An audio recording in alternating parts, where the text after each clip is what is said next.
Hello hi सफलता भी hello hi सफलता विथ अपर्णा में मैं आपका स्वागत करती हूँ। मैं अपर्णा शुक्ला।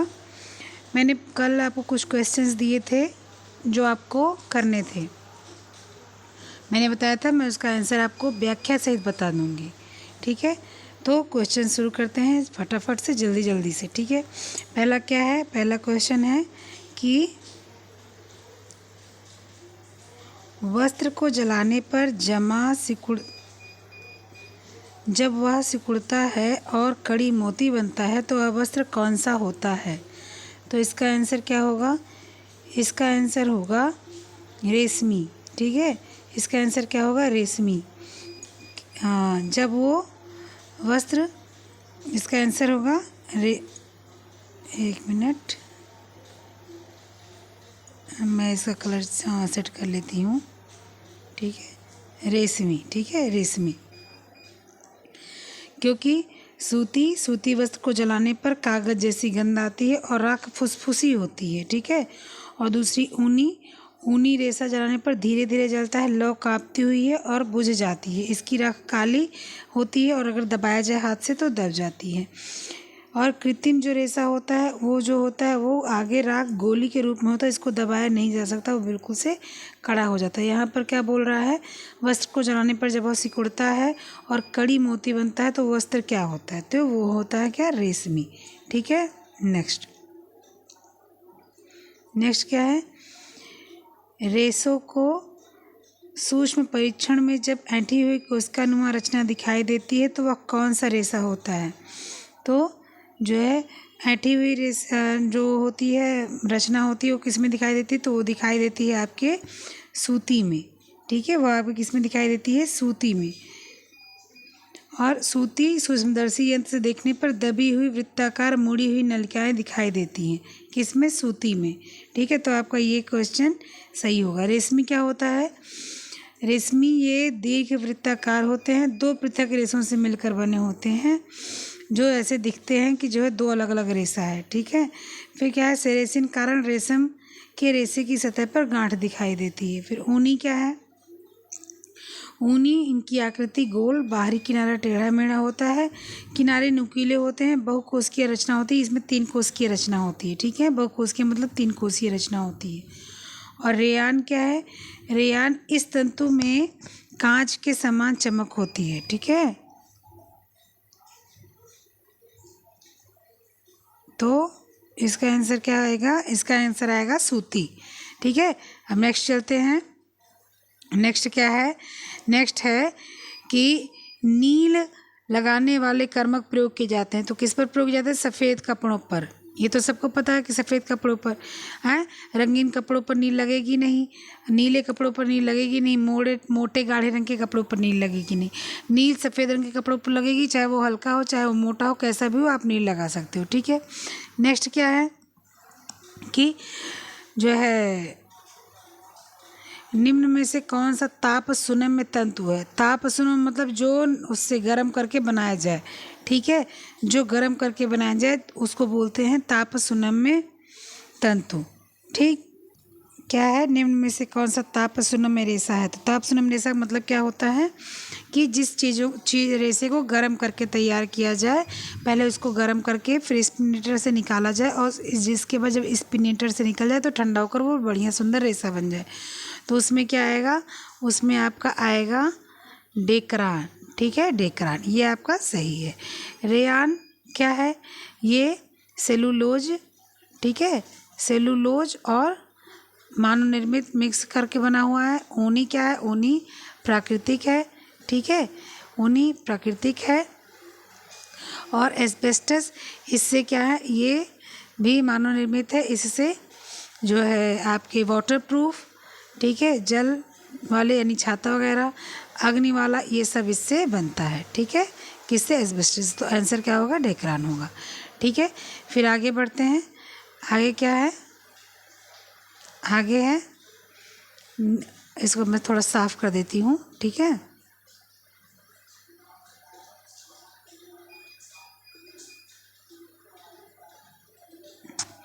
कह रहा है कि निम्न में से पैटर्न का कौन सा विधि नहीं है। तो पैटर्न का कौन सा विधि नहीं है, ये तो करीब करीब सबको ही पता होगा कि ग्रेडिंग ये है आंसर इसका सही। ग्रेडिंग पैटर्न की विधि नहीं है। ड्रेपिंग पैटर्न की विधि है। ड्राफ्टिंग पैटर्न की विधि है। फ्लैट पैटर्न मेकिंग पैटर्न की विधि है। ग्रेडिंग पैटर्न की विधि नहीं है। ठीक है, नेक्स्ट चलते हैं। नेक्स्ट पेज पे चलना पड़ेगा। तो नेक्स्ट पेज पर चलते हैं और आ गए यहाँ पर 1 वर्ग इंच में कपड़े में ताने और बाने की गणना को क्या कहते हैं। मतलब 1 इंच में, वर्ग इंच में जितना चौड़ाई भी 1 इंच हो, लंबाई भी 1 इंच हो, उसके ताने बाने की संख्या जो होती है उसको क्या कहते हैं, उसके जोड़ गिनती को क्या बोलते हैं। ठीक है, तो उसको क्या हम लोग बोलते हैं, उसको बोलते हैं गुणनांक। ठीक है, क्या बोलते हैं, गुणनांक। आंसर ऐसे ही होगा। लेकिन अब कुछ चीज़ समझ लिए। डेनियर का क्या होता है, इसे निश्चित लंबाई पद्धति भी कहते हैं। डेनियर को जब फिलामेंट तंतु और धागे का माप प्रति इकाई लंबाई के रूप में वजन किया जाता है तो डेनियर कहा जाता है। ठीक है, मिश्रित रेशा क्या होता है। मिश्रित रेशा होता है कि मिश्रित धागों को एक दूसरे में मिलाकर, जैसे कपास, ऊन, ये सब मिलाकर जो है बना दो, उसको मिश्रित रेशा कहते हैं। ठीक है, अब बस यही आंसर है। गुणनांक का मतलब आप समझ लो, 1 वर्ग इंच में कपड़े में विद्यमान ताने और बाने की संख्या वस्त्र का गुणनांक कहलाता है। ठीक है, चलो फिर आगे चलते हैं। रंजन की रासायनिक विधि किसने खोजी थी। तो रंजन की रासायनिक विधि किसने खोजी थी, विलियम हेनरी पार्किन ने। किसने खोजी थी, विलियम हेनरी पार्किन ने खोजी थी। ठीक है, नेक्स्ट चलो आगे। एस्बेस्टस क्या है, एस्बेस्टस एक प्राकृतिक खनिज तंतु है। ठीक है, मैंने पहले बताया था आपको बहुत पहले कि एस्बेस्टस एक प्राकृतिक खनिज तंतु है। ठीक है, संश्लेषित तंतु नहीं है, सूती तंतु नहीं है। संश्लेषित मतलब ये आप लोग को पता है, सूती मतलब पता है, जंतु मतलब पता है। एस्बेस्टस खनिज तंतु है। ठीक है, एस्बेस्टस खनिज तंतु है। फिर आगे बढ़ते हैं। किस तंत्र को जलाने पर बाल जलने जैसी गंध आती है। तो किस तंत्र को जलाने पर बाल जलने जैसी गंध आती है, इसको सिल्क ऐसा, ये सिल्क है, सिल्क पर आती है। नायलॉन प्लास्टिक जैसा होता है, सूती कागज़ जलने जैसी होती है, रेयान जो है मिक्स होता है। कागज़ जलने जैसी बदबू आती है, लेकिन इसमें हल्की आती है, सूती में ज़्यादा आती है। सिल्क क्या होता है, सिर्फ बाल जैसी बदबू आती है, लेकिन सिल्क में धीरे बदबू आती है ऊन के पीछे। ऊन में तेज़ बदबू होती है, मतलब महक होती है, और सिल्क में थोड़ी हल्की होती है, लेकिन बाल जलने जैसी इसमें भी खुशबू आती है। चलो नेक्स्ट क्या है, नेक्स्ट है रेशा जिसमें कार्बन, हाइड्रोजन, ऑक्सीजन C6H10O5 के अनुपात में हो, उसको क्या कहते हैं, उस रेशे को क्या कहा जाता है। तो उसको कपास कहा जाता है। कपास में ये चीज़ें मिलती हैं, क्या मिलती हैं, ऑक्सीजन 6, हाइड्रोजन 10 और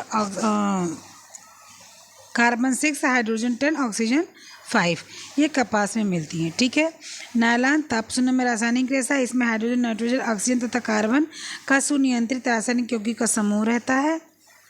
ऊन में कार्बन 41%, ऊन में कार्बन 41% और ऑक्सीजन 24%,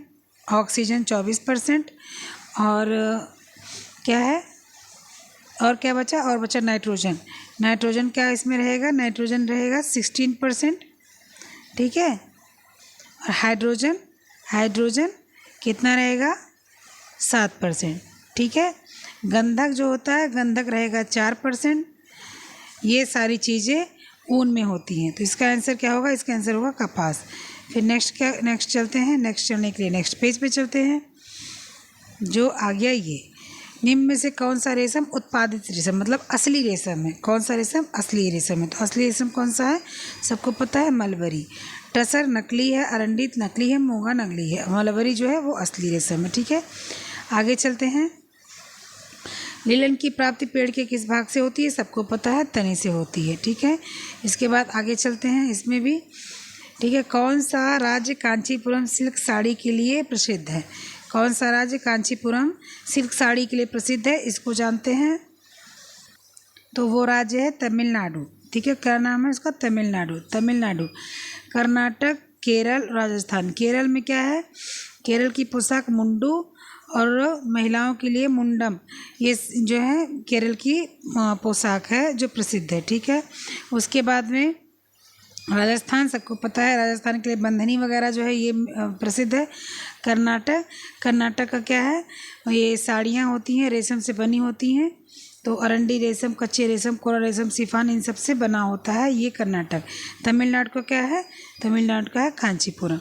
ठीक है, फिर आगे बढ़ते हैं। ब्रस्टेड धागे से, स्टेपल तंतुओं से बना ब्रस्टेड धागा है। ब्रस्टेड धागा मतलब क्या है, तो ब्रस्टेड धागा क्या है कि टॉप लंबे तंतुओं से बने उच्च घुमाव वाले धागे ब्रस्टेड धागा कहलाता है। क्या है इसमें, यह गर्म धागा का दूसरा प्रकार है। इसके लिए विशेष रूप से अधिक लंबाई के धागे को आरक्षित किया जाता है। इसे बनाने की तैयारी भी विशेष प्रकार से होती है। लंबे रेशों की धुनाई और कंघी करके समांतर किया जाता है।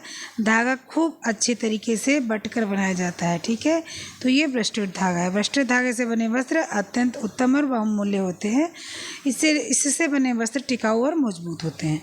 ठीक है, फिर नेक्स्ट क्या है, नेक्स्ट है इंडिगो। एक प्रकार का क्या है, इंडिगो एक प्रकार का रंजक है। कैसा रंजक है, बैट रंजक है। इंडिगो क्या है, इंडिगो एक प्रकार का बैट रंजक है। ठीक है, जिससे क्या होता है, नील वाला काम होता है ये इंडिगो से। ठीक है, फिर इसके बाद में अब विकसित रंजक क्या है, सेलुलोज तंतुओं के साथ ही इनका प्रयोग, ये विकसित रंजक की बात हम कर रहे हैं कि सेलुलोज तंतुओं के साथ ही इनका प्रयोग ऊन, रेशम, नायलॉन के वस्त्रों के हेतु किया जाता है। ठीक है, सल्फर रंग क्या होता है, यह पहली बार क्या हुआ था कि 1879 में बनाया गया था। इन रंगों का प्रयोग सूती तथा लिनन वस्त्रों पर किया जाता है। ठीक है, फिर आगे चलते हैं। ठीक है, आगे क्या है, आगे के लिए नेक्स्ट पेज करेंगे। नेक्स्ट पेज क्या है, यह द्वितीयक रंग नहीं है। कह रहा है कि द्वितीयक रंग क्या नहीं है, तो ये क्वेश्चन तो है जो है उसका होम मैनेजमेंट का, लेकिन फिर भी मैंने ले लिया इसको। जब बना रही थी तो ये क्वेश्चन आया मेरे सामने तो मैंने इसको रख लिया। तो ये द्वितीयक रंग क्या नहीं है, तो नीला जो है वो द्वितीयक रंग नहीं है। नीला क्या है, नीला द्वितीयक रंग नहीं है। ठीक है, फिर आगे चलते हैं। क्या है, ऑरलान बनता है। ऑरलान किससे बनता है, इसमें पूछ रहा है कि ऑरलान किससे बनता है, तो ऑरलान बनता है, किससे बनता है, इथिलीन डाइऑक्साइड एवं हाइड्रोसायनिक एसिड। इससे क्या बनता है, इससे बनता है ऑरलान। ठीक है, ये ऑरलान का जो है तरीका है बनाने का। ये एक्रिलिक तंतु का विकास 1944 में किया गया। इस तंतु का व्यावसायिक उत्पादन 1950 में प्रारंभ किया गया। ठीक है, अच्छा, इसी में जो है नायलॉन का निर्माण देख लो। 1935 में पॉलीमर जो हेक्सामेथिलीन डाइमीन और एडिपिक एसिड से मिलकर 6 के नाम से प्रसिद्ध हुआ, वो था नायलॉन। ठीक है, फिर आगे चलते हैं हम लोग। आगे क्या है, वस्त्रों पर नमूने अंकित करने वाली परिसज्जा क्या होती है, तो उसको हम लोग क्या बोलते हैं, मोयरिंग बोलते हैं। मोयरिंग का मतलब क्या होता है, मोयरिंग वस्त्रों पर नमूने अंकित करने वाली परिसज्जा होती है, जिससे संपूर्ण वस्त्र पर लहर की तरह से, जैसे पानी की लहर होती है उस तरह से जो है डिजाइन बन जाती है। इसको क्या बोलते हैं, मोयरिंग बोलते हैं। इसका आंसर ये सही है, इसका आंसर ये सही है। ठीक है, आगे बढ़ते हैं। खटका नौचेज का प्रयोग सिलने में होता है, तो क्या बोल रहा है, खटका नौचेज का प्रयोग सिलने में होता है। मतलब खटका जो है उसका नाम एक है, नौचेज भी है, जिसको क्या सिलने में किया जाता है, उसको प्लेट बनाने में किया जाता है। किसके लिए किया जाता है, उसको प्लेट बनाने के लिए, प्लीट जिसको बोलते हैं, प्लीट जिसको प्लीट बोलते हैं। ठीक है, प्लीट वो बनाने के लिए किया जाता है। ठीक, ये कंधे के सिलने में होता है। इस प्रकार का निशान होता है जो पैटर्न बनाते समय सुनिश्चित कर लिया जाता है कि पैटर्न का टुकड़ा उसके बगल के पैटर्न से मेल खाएगा। इसका इस्तेमाल इसलिए किया जाता है कि 2 टुकड़े सिलने पर एक साथ आ जाएं। ठीक है, नौचेज का प्रयोग कंधे से आस्तीन को जोड़ने के लिए किया जाता है।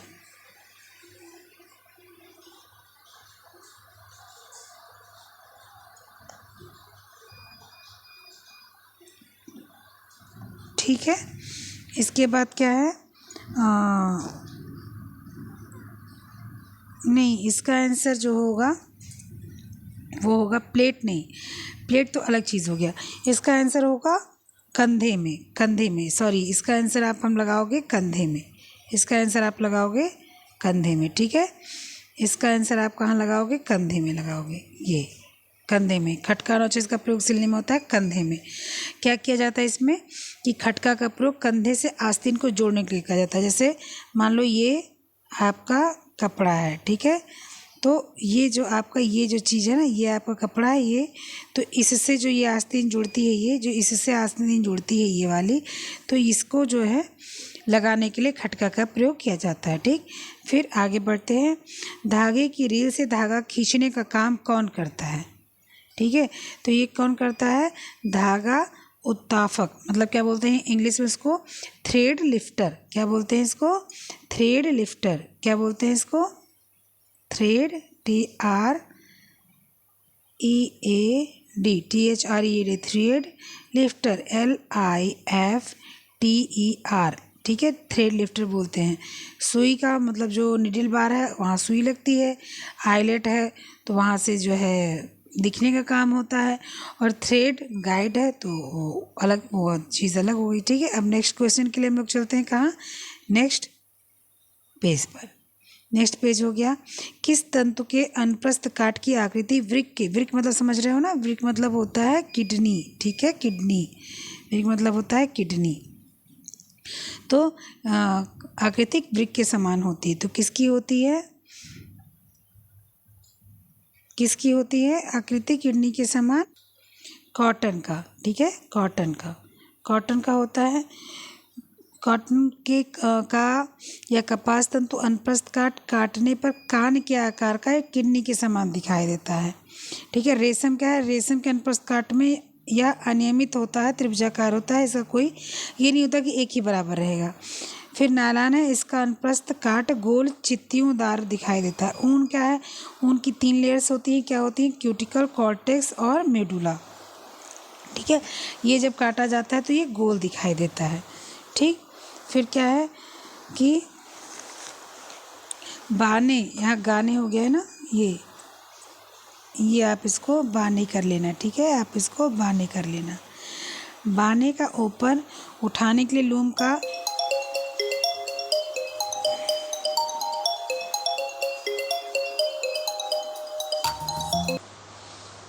तो यहाँ बाने कर लीजिएगा, ठीक है। उसको क्या करने, ऊपर उठाने के लिए कौन क्या काम करता है? तो क्या काम करता है उस पर? टेम्पल जो होता है, इस टेम्पल जो होता है वो काम करता है। कैसे काम करता है कि एक मिनट, इसका टेम्पल नहीं होगा, एक मिनट, इसका टेम्पल नहीं होगा। इस प्रश्न जो इसमें जो क्वेश्चन जो दिया हुआ है ये था, ये क्वेश्चन जो है कि बाना, यहाँ बाना होगा ना, कि जो वॉर्प बीम है इसे ताने के धागे को चढ़ाया जाता है तो ये निरंतर घूमता रहता है। क्लॉथ बीम, बीम पर तैयार कपड़ा लपेटा जाता है। हार्नेस या करघे पर लगा फ्रेम होता है जिस पर असंख्य तार हैंडल लगे होते हैं। सेटल, रीड, तो क्या होता है कि जो है जो बाने के ऊपर उठाने के लिए लूम का प्रयोग किया जाता है वो जो है ऐसे मतलब जो वॉर्प बीम होता है, वॉर्प बीम, उससे चढ़ाया जाता है। तो इसमें क्या होगा, यहाँ पर जो है जो लिखा हुआ है आपका, ये जो है यहाँ पर उठाने के लिए वॉर्प बीम, यहाँ पर बीम होना चाहिए, ठीक है। यहाँ पर क्या होना चाहिए? यहाँ पर बीम होना चाहिए, बीम यहाँ पर होना चाहिए। तो जहाँ पर बीम होगा तो यहाँ पर जो होगा यहाँ वार्प हो जाएगा, ठीक है। तो वार्प बीम का प्रयोग किया जाता है, क्या? बाने को ऊपर उठाने के लिए, ठीक है। तो इसमें क्या हो जाएगा, यहाँ पर आप वार्प करोगे और यहाँ पर आप बीम करोगे, यहाँ पर आप बीम करोगे और यहाँ पर आप वार्प करोगे, ठीक है। चलो नेक्स्ट क्वेश्चन क्या है? लिलन का क्रॉस सेक्शन दर्शाता है, लिलन का क्रॉस सेक्शन दर्शाता है, क्या दर्शाता है? तो पंचकोण दर्शाता है। क्या दर्शाता है? पंचकोण दर्शाता है। लिलन का पंचकोण दर्शाता है, ठीक है। अनप्रस्थ काट में बहुकोणीय या पंचकोणीय होता है कौन? लीलन। रेशम क्या होता है इसमें? अनप्रस्थ काट में त्रिकोण या त्रिभुजाकार होता है, ठीक है। त्रिकोण जो होता है ये होता है रेशम, ठीक है। फिर ऊन बहुकोशिकीय होता है, तो ये हो गया अंडाकार होता है और बहुकोशिकीय होता है। कौन कौन? ऊन, ऊन। फिर क्या है? कपास की संरचना लंबवत आकार की रिबन जैसी होती है। जो कपास होता है ये, इसकी संरचना कैसी होती है? रिबन जैसी होती है, ठीक है। तो इसका क्या होगा? इसका ये होगा। आगे बढ़ते हैं। क्रॉस लिंकेज व साइड चेन अधिकांशतः कहाँ पाई जाती है? तो ये कहाँ पाए थे? कपास और लीलन में। कपास और लीलन के रेशों में कार्बोक्सिल समूह होता है या संभवतः परमाणुओं की श्रृंखला के रूप में होता है, अर्थात क्रॉस लिंकेज साइड चेन के रूप में पाया जाता है। तो क्या होता है इसमें? इसमें आपका क्या आ जाएगा? कपास व लीलन, ठीक है। इसमें ये होगा। फिर आगे बढ़ते हैं। 26 नंबर, कौन सी बुनाई में 2 तंतु ताना 2 तंतु बाना होते हैं? तो ये तो हमारे ख्याल से सबसे आसान क्वेश्चन है कि कौन सी बुनाई में 2 तंतु ताना 2 तंतु बाना होते हैं? तो इसमें डबल बुनाई में, ठीक है। कौन सी बुनाई में? डबल बुनाई में, ठीक। फिर आगे चलते हैं। आगे चलने के लिए नेक्स्ट पेज पर, नेक्स्ट पेज में आ गए यहाँ पर, ठीक है। रेशम के कपड़ों पर किस कीमती फिनिशिंग को किया जाता है? रेशम के कपड़ों पर कौन सी फिनिशिंग ऐसी होती है जो की जाती है, जो महंगी होती है, मतलब कि सेम्फ्राइजिंग। सेम्फ्राइजिंग क्यों की जाती है? आपको सबको पता होगा कि भाई वजन बढ़ाना पड़ता है रेशम में। रेशम धुलते धुलते जो है क्या होता है, एकदम से ख़त्म हो जाता है, हल्का हो जाता है, तो वहाँ पर वेटिंग प्रक्रिया शुरू करनी पड़ती है, वेटिंग करनी पड़ती है, ठीक है। फिर वेटिंग के बाद क्या करनी पड़ती है? रेशम में क्या करनी पड़ती है? रेशम में वेटिंग करनी पड़ती है, ठीक है। वेटिंग प्रक्रिया करनी पड़ती है रेशम में, आपको वेटिंग प्रक्रिया करनी पड़ती है। वेटिंग मतलब कि आपको क्या करना पड़ता है? उसका वजन बढ़ाना पड़ता है। रेशम में वेटिंग पर। सेम्फ्राइजिंग किस पर की जाती है? इस पर सूती पर की जाती है। टेंटरिंग क्या होता है? कपड़ों को टाइट करके सीधा करना, ठीक है। कार्बोनाइजिंग या परिसज्जा ऊनी रेशम पर की जाती है। वेटिंग जो है ये ऊनी रेशे पर, उस पर रेशम के रेशे पर की जाती है, ठीक है। आगे बढ़ते हैं। डिस्पर्स डाई क्या होता है? डिस्पर्स डाई जो होता है वो होता है एसीटेट डाई। एसीटेट डाइस क्यों होता है? क्या करते हैं? डिस्पर्स डाई पे पहले जो है डाई को कर दिया जाता है, उसके बाद खींच लिया जाता है। डिस्पर्स डाई का प्रयोग होता है कि पहले उसको रंग दिया जाता है, रंगने के बाद खींच लिया जाता है। इस पर नायलॉन, पॉलिस्टर, एक्रिलिक आदि रंगों को रंगा जाता है, ठीक है। तो इसका क्या होगा? इसका होगा एसीटेट डाइज। आगे बढ़ते हैं। आगे क्या है कि ऊन के माट की विशेषता क्या होती है? ऊन के माट की विशेषता, माट मतलब हो गया कि जो ऊन का जो है मतलब उसमें जो वो होता है चिकनाई वगैरह होती है, उसके बारे में बता रहा है कि विशेषता क्या। तो ऊन के माट की विशेषता होती है जो छोटे छोटे होते हैं उनको जब आप कट जाता है तो आप उसको दबा सकते हो, दबा के आप उसको सही कर सकते हो, तो फेल्टिंग हो जाएगा इसका आंसर, ठीक है। इसका आंसर क्या हो जाएगा? फेल्टिंग हो जाएगा, ठीक है। शेयरिंग भी सबको पता है, कोहेसनेस भी पता है, क्रीम भी पता है, मैंने सब बता रखा है। अगर आपको नहीं समझ में आता तो आप ऊन वाला चैप्टर जाके देख लेना, वहाँ सब बता रखा है, ठीक है। चलो आगे बढ़ते हैं। रेटिंग प्रक्रिया किसके बनाने की प्रक्रिया है? यानी कि रेटिंग प्रक्रिया किस पर की जाती है? तो रेटिंग प्रक्रिया रेयान बनाने की एक प्रक्रिया है। रेयान पुनर्जीवी सेलुलोज निर्मित एक तंतु है। क्योंकि इसका उत्पादन प्राकृतिक रूप से मिलने वाले बहुलकों से किया जाता है, इसलिए वास्तव में ना तो पूरी तरह या कृत्रिम तंतु है ना प्राकृतिक तंतु है, ठीक है। तो क्या है कि नायलॉन जो है वो रेयान जो है इस पर रेटिंग प्रक्रिया की जाती है, किस पर? रेयान पर, ठीक। फिर क्या है? जिस प्रकार कोई वस्त्र अपने आप को प्रदर्शित करता है उसे क्या कहते हैं? ठीक है, जैसे कह रहा है कि कोई वस्त्र जो होता है उसको जब प्रदर्शित किया जाता है तो उसको क्या कहा जाता है? जैसे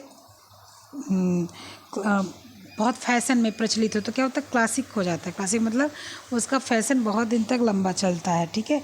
स्टाइल क्या है? जो कपड़े गहने सीरीज का तालमेल बिठाता है उसको स्टाइल कहते हैं। फैड क्या होता है? ये कम जब प्रश्न में आ जाता है वस्त्र तो फैड हो जाता है, ठीक है। तो इसका क्या हो जाएगा? इसका हो जाएगा क्लासिक, ठीक है। इसका क्या हो जाएगा? क्लासिक। आगे बढ़ते हैं। आगे बढ़ने पर आ गए यहाँ पर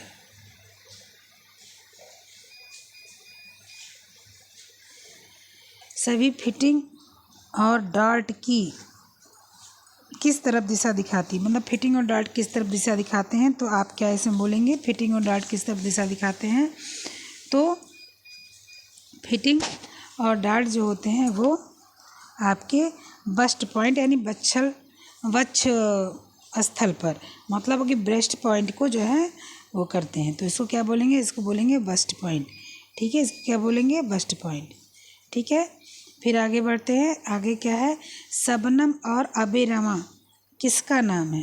तो शबनम और अबेरमा सबको पता होगा कि ये ब्रोकेड वस्तु हैं। ब्रोकेड किसको बोलते हैं, ये मैंने बता रखा है कि सोने चांदी के तार जिसमें जड़े होते हैं उनको ब्रोकेड बोलते हैं। और ये मसलिन यानी मलमल का, ये मलमल का है। ठीक है, चलो आगे बढ़ते हैं। वह यंत्र जो कि कपड़े से दूसरे कपड़े पर फैब्रिक के पैटर्न शेप ट्रांसफ़र करने में डार्ट ट्रांसफ़र का उपयोग लाया जाता है, उसको क्या बोलते हैं। तो उसको बोलते हैं टेलर चौक। टेलर चौक का क्या मतलब होता है कि उसको दूसरे नाप रख लिया जाए, उसके बाद किनारे किनारे नाप लगा लीजिए, इसको क्या बोलते हैं, इसको बोलते हैं टेलर चौक। ठीक है, फिर नेक्स्ट क्या है, किसी वस्तु की सुंदरता, रंग, डिजाइन जो बार बार दोहराई जाती है। ठीक,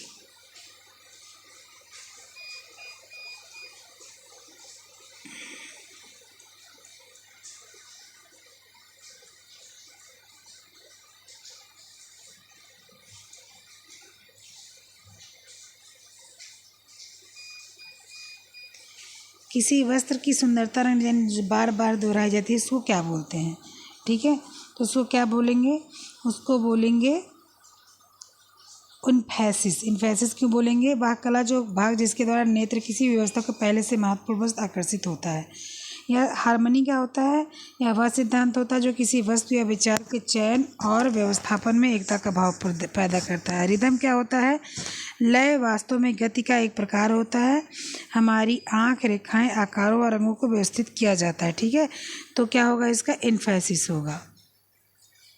नेक्स्ट क्या है, प्लीट व घेर वस्त्र में क्या बढ़ाने के लिए मदद करता है, तो ये फुलनेस बढ़ाता है। ठीक है, प्लेट या जो है घेर जो होता है वो फुलनेस बढ़ाता है, ये सबको पता है। ठीक है, नेक्स्ट क्या है,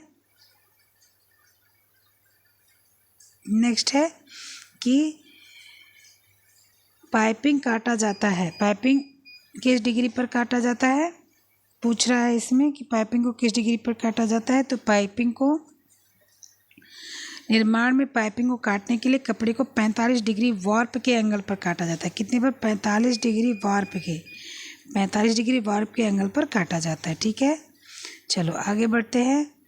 वह प्रक्रिया जिसमें कोई व्यक्ति ड्रेस कार्य का उपयोग करके कपड़े पर नमूना काटता है उसको क्या बोलते हैं, तो उसको ड्रेपिंग बोलते हैं। ड्रेपिंग क्यों बोलते हैं, क्योंकि जो है एक कपड़ा रहता है उस पर उसको रख कर और उसके बाद उसको जो है वो करके काट करके उतारा जाता है, तो उससे जो है ड्रैप कर लिया गया। ड्रेपिंग मतलब ही होता है उतारना।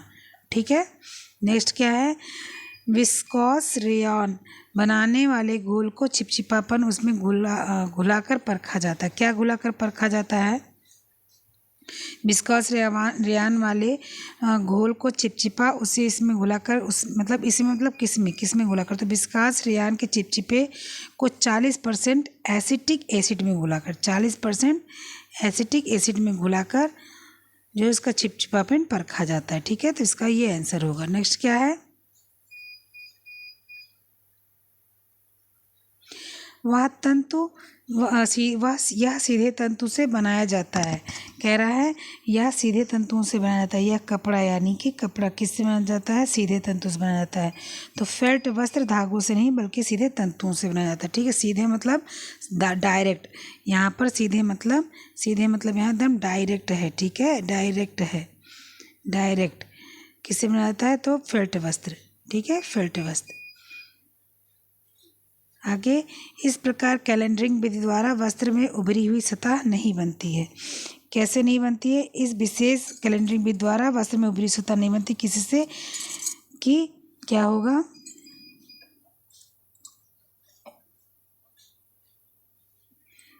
इसका ऑप्शन पहले मैं यहाँ ले लेती हूँ। ठीक है, तो ऑप्शन में गिनिंग है। गिनिंग क्या होता है आपको पता होगा। गिनिंग क्या होता है?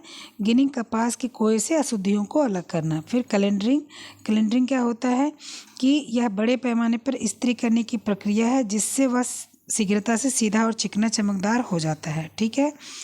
फिर क्या है? नैपिंग, इस प्रक्रिया में कांटेदार रोलरों की सहायता से वस्त्र पर रोए उठाए जाते हैं। तो क्या बच्चा हमारा क्या एक विशेष कैलेंडरिंग विधि के द्वारा वस्त्र में ऊपरी हुई सतह नहीं बनती। तो फ्लैकिंग जो होती है वो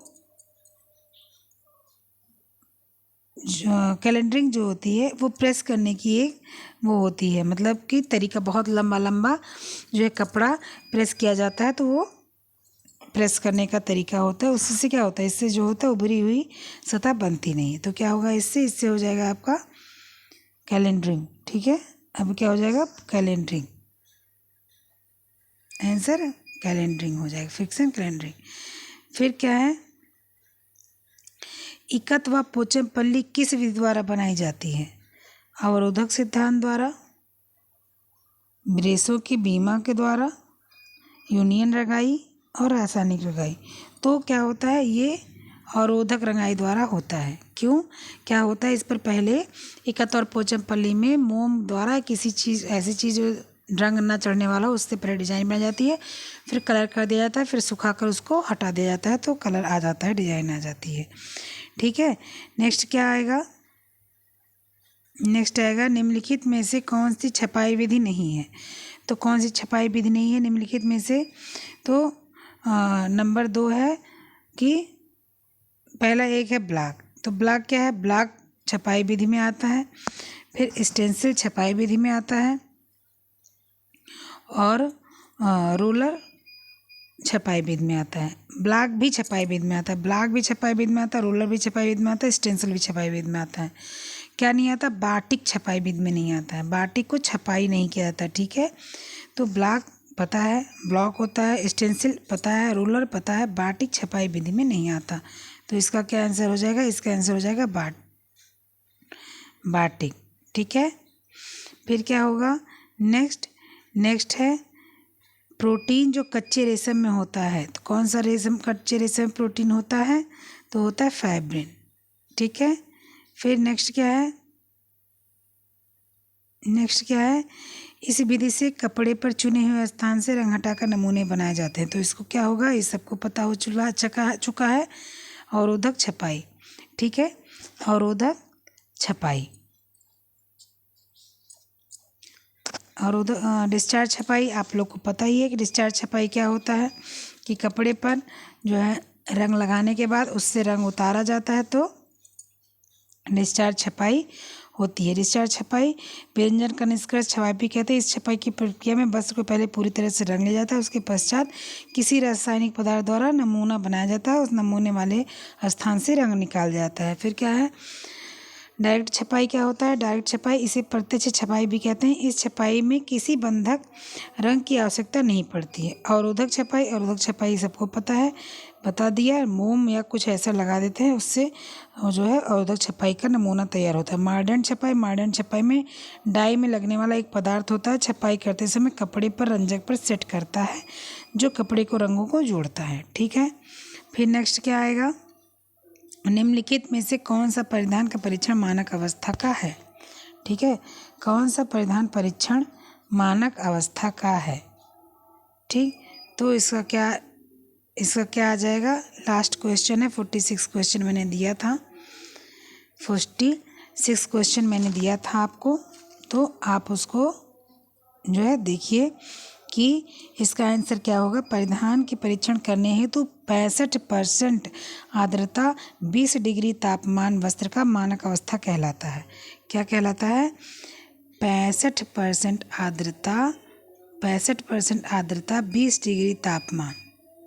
ठीक है, 65% आर्द्रता और 20 डिग्री तापमान, ये इसका आंसर सही होगा।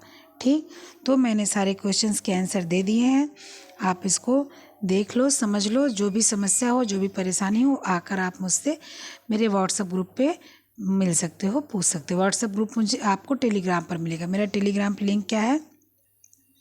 तो टेलीग्राम लिंक मैं यहाँ पर आपको बता देती हूँ। टेलीग्राम लिंक है Aparna sister APARNA Aparna's sister SISTER और TGT PGT। आप यहाँ पर आके ज्वाइन कर लेना और आपको सब कुछ यहाँ पर मिल जाएगा। ठीक है, चलिए ठीक है, ओके, पढ़ते रहिए, खुश रहिए, बाय बाय, नमस्कार। और लाइक शेयर सब्सक्राइब ज़रूर कीजिएगा। आपका बहुत बहुत धन्यवाद। आप लोग मुझे इतना प्यार दे रहे हैं, इसी तरह से प्यार बढ़ाते रहिए। Okay, bye.